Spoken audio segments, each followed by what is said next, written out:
मरने वाले को क्या करना चाहिए? सारी दुनिया मनवाल है, लेकिन सोच ही नहीं रहे कि हम मरने वाले हैं। इसलिए तूने सोचा है, बहुत अच्छा प्रश्न किया है। दुनियादारी का ध्यान किसमें? तो लिखा है दुनिया के बारे में, निंद्रिया गृह्यते नक्तम व्यवायेन च वावयः दिवाचार्थे हयः राजन् कुटुम्बाभरणेन वा। राजन, आजकल के व्यक्ति को नींद बहुत प्यारी हो गई है, रात्रि में सोया हुआ है।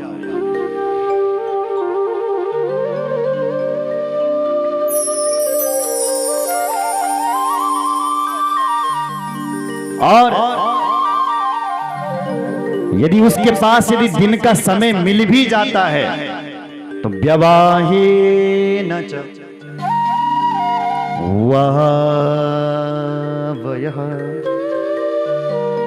व्यवहार निभाने में चले गया। मकान कब बनेगा, बेटा नौकरी कब लगेगा, ये को ब्याह करी भलो, फलाने की शादी में जाना था, ये व्यवहार तो है। तो रात्रि चले गई सोने में और दिन चले गए व्यवहार निभाने में। अब बचा क्या? कुछ भी। ये हाल हो गए दुनिया के लोगों के। इसलिए तुमने हे परीक्षित उत्तम प्रश्न पूछा है कि मरने वाले को क्या करना चाहिए। बोलो जय श्री राम। अच्छा, हम जो बड़े हो रहे हैं ना, ये मत सोचो कि हम बड़े हो रहे हैं, हम घट रहे हैं। हमारा दिन कम छुवना पतिया, हम सोच रहे हैं कि हम बड़े हो रहे हैं, हम छोटे होते चले जा रहे हैं, कम होते चले जा रहे हैं। आजकल का मनुष्य का जीवन खाने पीने सोने में ही मस्त है, उसको मरना है उसने भूल दिया है। इसलिए कितना अच्छा प्रश्न किया आपने कि मरने वाले को क्या करना चाहिए। जितने लोग खड़े हैं बैठ जाओ अपनी अपनी जगहों पर। सुन परीक्षित, मरने वाले को क्या करना चाहिए, ध्यान से सुन, इधर सुन, मेरी ओर देख। एक ही श्लोक में समझा दिया। तस्मात् भारत सर्वात्मा भगवान हरि ईश्वरः श्रोतव्यः कीर्तितव्यश्च स्मर्तव्यश्चेच्छता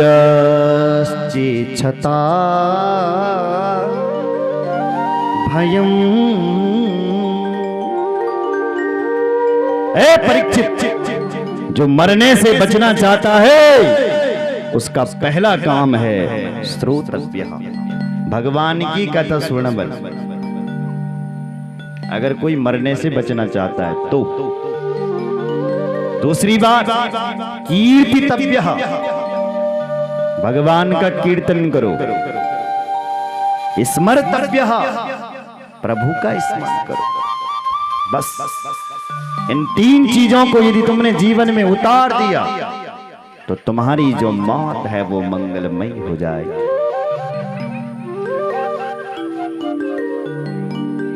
बोलो जय श्री राम। पहला नियम है सुनना। सुनो, तुलसीदास बाबा जब राम कथा के थे गान लियो तो बाबा तुलसी राम जी के चरित्रों को गाता भी और सुनता भी और लिखता भी है। तो बाबा ने जब तुलसीदास बाबा ने जब रामायण लिखी, खैर रामायण तो किसी और ने लिखी, लेकिन तुलसीदास बाबा ने रामचरित्र लिखा, रामचरित्र मानस। बोले जय श्री राम। तो जब वो रामचरित्र को लिख रहे थे तो लिखते लिखते कहां पहुंच गए? अहिल्या के पास। जो अहिल्या पत्थर की बनी थी, पाषाण बनी थी, पत्थर की बनी। तो जब वो राम कथा को लिख रहे थे तब मैंने पढ़ा उनकी उम्र 86 साल की थी। बोलो जय श्री राम। बूढ़े बाबा जी, और 125 साल तक वो इस धरती पर रहे थे तुलसीदास बाबा। बोलो जय श्री राम। तो जैसे ही वो रामचरित को लिख रहे थे तो लिखते लिखते पहुंच गए अहिल्या के पास। तो जो अहिल्या पाषाण बनी थी, पत्थर की बनी थी, राम जी उसके पास गए और राम जी ने उसको अपने चरणों से छुआ। और जैसी उस पत्थर को छुआ वो पत्थर एक स्त्री बन गया। वो लिखा है, गई पतिलोक आनंद भरी। राम जी की स्तुति गा करके अपने पतिलोक को गई। पर जिन राम जी ने उसको पत्थर से स्त्री बनाया उन राम जी की आंखों में आंसू आ गए। देख रहे हैं आप, वो राम जी रो रहे हैं। गुरु जी ने पूछा विश्वामित्र जी ने, हे राम तुम रो क्यों रहे हो? तो राम कहता है कि मैंने एक ब्राह्मण की पत्नी को अपने चरणों से छू लिया, इसलिए मुझे आंसू आ रहे हैं। हम तो क्षत्रिय हैं, हमको ब्राह्मण की पत्नी को पैरों से नहीं छूना था, गलती हो गई। वो तो कृतार्थ हो गई, लेकिन राम जी रो रहे हैं। तो गोस्वामी जी का मन पिघल रहा है राम जी को देख करके। गोस्वामी जी कह रहे हैं, दुनिया वालों देखो, दुनिया का व्यक्ति यदि कोई असंभव कार्य को यदि संभव करके दिखाता है तो ये दुनिया वाले अहंकार में आ जाते हैं। देखो देखो मेरी बदौलत से हुआ, हम आगे नहीं आते तो ये काम नहीं होता। दुनिया वाले अहंकार में आ जाते हैं। पर धन्य है भगवान राम जिन्होंने उसको पत्थर से स्त्री बनाया, और वो राम जी रो रहे हैं। धन्य है। अरे मेरे राम से बढ़कर के दयालु इस दुनिया में कौन हो सकता है? तुलसीदास बाबा लिख रहा था और लिखते लिखते उन्होंने अपने मन को भी हथौड़ा मारा, अपने मन को समझाया, अपने मन को कह रहे हैं, दुष्ट मन, कहां तू भार इन जंजलाओं में घूम रहा है? जिन भगवान की लीलाओं से तो तेरे आंखों में आंसू आ रहे हैं, ताई भज, उन्हीं का भजन कर। अपने मन को डांट रहे हैं तुलसीदास बाबा। क्या कहते हैं? आस प्रभु दीन बंधु हरि, कारण रहित दया, तुलसीदास सटता ही भज,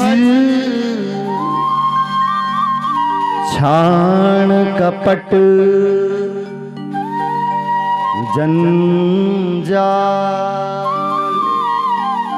कहां तो इन कपट जंजलाओं में खोया हुआ है, छाण छोड़ इनको और ताई भज, जिन भगवान के लिए तेरे आंसू आ रहे हैं उन्हीं का भजन कर। छाण इनको छोड़।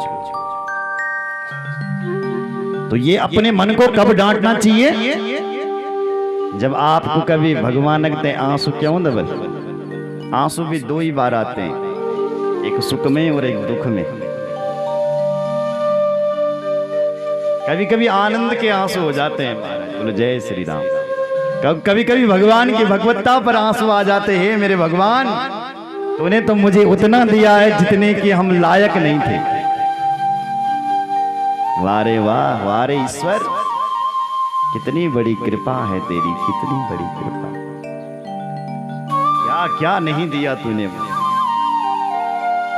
बोलो जय श्री राम। ऐसा यदि आपका मन कभी भगवान की तरफ जाए उस समय अपने मन को डांटना चाहिए। इधर देखो, मेरी ओर देखो, बस सो मत। बोलो जय श्री राम। लूहा होता है ना, लूहा, इधर देखो, लूहा, लूहा जाने अंदर। लोहा का यदि तुमने औजार बनाना है, लोहा की तुमने यदि दातड़ी बनोनी गा कहनकते कुराड़ी बनानी है या अन्य चीज बनानी है तो क्या करना पड़ेगा? लोहे का यदि औजार बनाना है तो क्या करना पड़ेगा? उस लोहे को लोहार के पास ले जाना पड़ेगा। फिर लोहार क्या करता है? उस लोहे को गर्म करता है और गर्म करके एक हथौड़ा मारता है, जो बनाना चाहे सो बन जाता है। क्या बिना तपाए बन सकता है? नहीं। उसी प्रकार ये जो मन है ना, मन ये बहुत दुष्ट है, बहुत पापी है। इस मन को भी यदि भगवान की तरफ लगाना है तो नहीं लगेगा। जैसे तुम माला लेते हैं, भजन करने बैठिया, दुकान का हिसाब याद आ जाएगा, फलाना हिसाब याद आ जाएगा। तो क्या करना पड़ेगा? इस मन को पहले भगवान की कथा सुनाओ, और जब आपका मन भगवान की कथा सुन करके जब रीझ जाए, हे मेरे भगवान सचमुच तेरी बहुत बड़ी कृपा है, तब इस मन को डांटो। ए दुष्ट मन, कहां तू इधर उधर भाग रहा है? जिन भगवान ने तुझे इतनी बड़ी गद्दी दी है, जिन भगवान ने तुझे इतनी बड़ी प्रतिष्ठा दी है, ताई भज, उन्हीं का भजन क्यों नहीं करता? क्यों नहीं करता उनका स्मरण? ऑटोमेटिक आपका मन भगवान की तरफ लग जाएगा जब ये कृपा अनुभव होगी। इसलिए भागवतकार ने कहा श्रोतभ्यः, कथा वहीं पर आ गई। सुनो, सुनने की महिमा ज्यादा। जैसे तुलसीदास बाबा ने राम कथा सुनी, श्रोतभ्यः। दूसरी बात कीर्तितव्यः, भगवान का कीर्तन करो। फिर स्मर्तव्यः, प्रभु का स्मरण करो। बोलो जय श्री राम।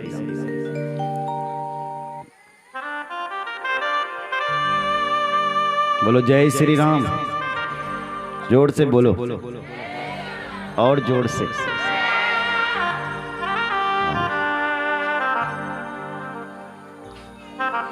सुखदेव जी कह रहे हैं, हे परीक्षित मुझे देखो। मुझे देख रहा है तो मुझे देखो। मैं भी उस परब्रह्म परमात्मा के ध्यान में लीन था। पर हे परीक्षित गृहीत चेता राजर्षि, जैसे ही मैंने वो 2 श्लोक सुने, सुखदेव जी बुलाने लगी, हे परीक्षित मैं खींचा चले गया उस भगवान की शरण में। परिनिष्ठितो नैर्गुण्य उत्तम श्लोक लीलया गृहीत चेता राजर्षि आख्यानम यदधीतवान्।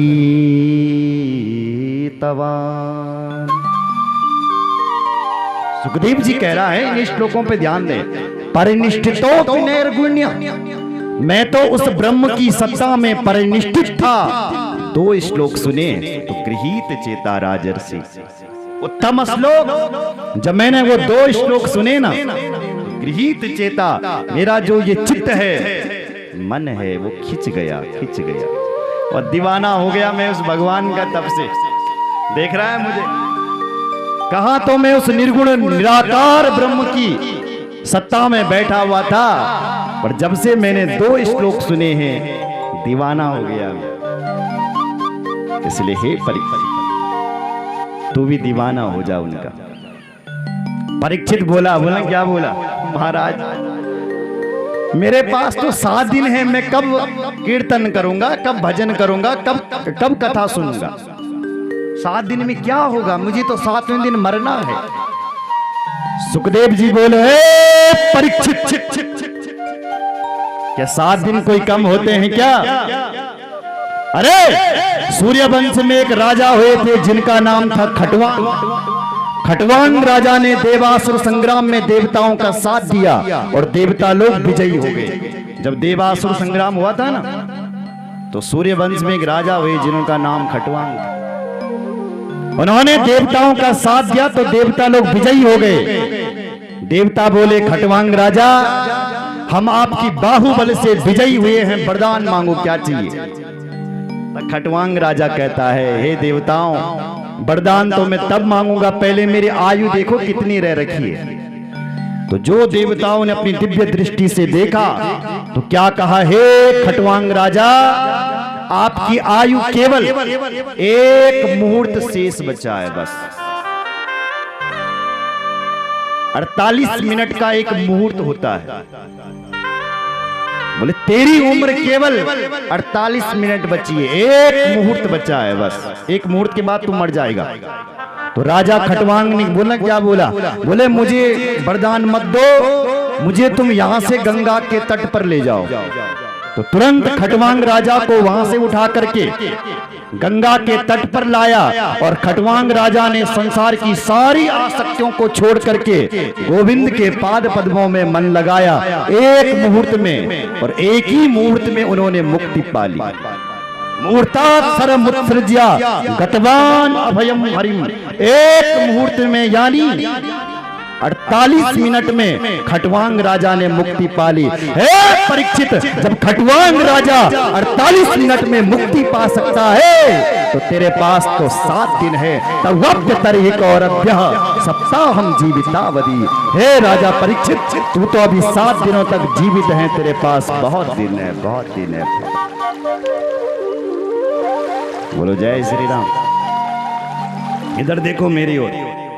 कुछ डॉक्टर ऐसे होते हैं ना जो मरीज का हाथ पकड़ते ही ठीक कर देते हैं। भयंकर बुखार हो और जन डॉक्टर साहब आया, तन तन हाथ पकड़ी और बोले तो नॉर्मल बुखार है, भले बड़े ही तेज होगा, अरे हमारी एक दवाई से ही ठीक हो जाएगा। और कुछ डॉक्टर ऐसे भी अभी होते हैं, ना भी हो बुखार तो भी हार्ट अटैक आ जाए। कुछ ऐसे भी होते हैं, अरे इसके तो हाथ भी गर्म हो रहे हैं और आंखें भी थोड़ा पीली पीली हो रही हो, शायद इसको पी लिया है? और हो सकता है इसका गला भी सूख रहा है, हो सकता है कोरोना है। कुछ डॉक्टर ऐसे होते हैं, लेकिन कुछ डॉक्टर ऐसे होते हैं जो हाथ पकड़ते ही ठीक कर देते हैं मरीज को। तो सुखदेव जी भी डॉक्टर हैं, राजा परीक्षित इसलिए हाथ पकड़ते ही ठीक कर रहे हैं। अरे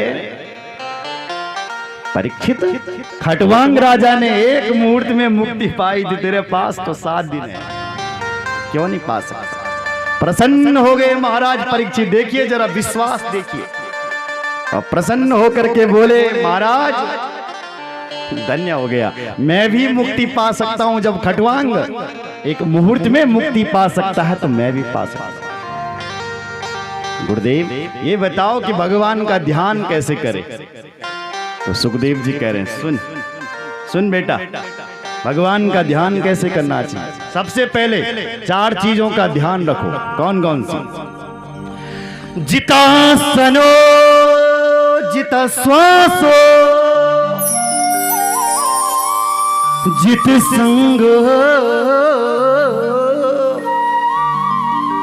जित संगो जितेंद्रिया स्थूले भगवतो रूपे मनः मनः मनः मनः संधार ये धिया। हे परीक्षित, भगवान का भक्त बनना है, भगवान की तरफ अपना मन लगाना है तो जितासनः पहला नियम है कि एक आसन पर बैठना सीखो। सुन रहे हो? भगवान का भक्त बनना है तो जित श्वास, श्वास पर नियंत्रण करो, प्राणायाम करो। प्राणायामम परम बलम। जो व्यक्ति प्राणायाम नित्य करता है उसकी उम्र नित्य नित्य बढ़ती रहती है। और ऐसे प्राणायाम करने वाले योगाचार्य हमारे बीच आदरणीय उत्तम सिंह भंडारी जी हैं, ताली बजाओ उनके लिए। नित्य प्राणायाम करते हैं, परम बलम, बहुत बल है इसमें। इसलिए जित श्वास। बोलो जय श्री राम। आगे कह रहे हैं, जित संगो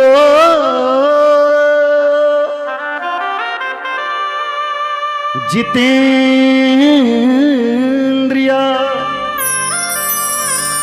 जित संगो। तीसरी बात है कि आपका संग अच्छा होना चाहिए, तब तुम परमात्मा की प्राप्ति कर सकते हो।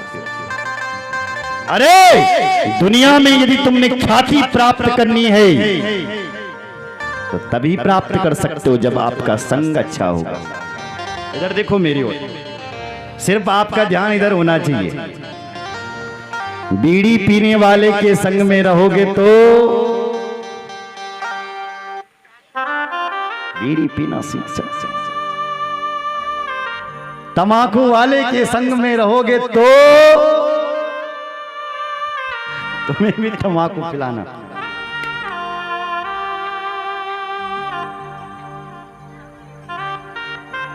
सुन लेंगे आप।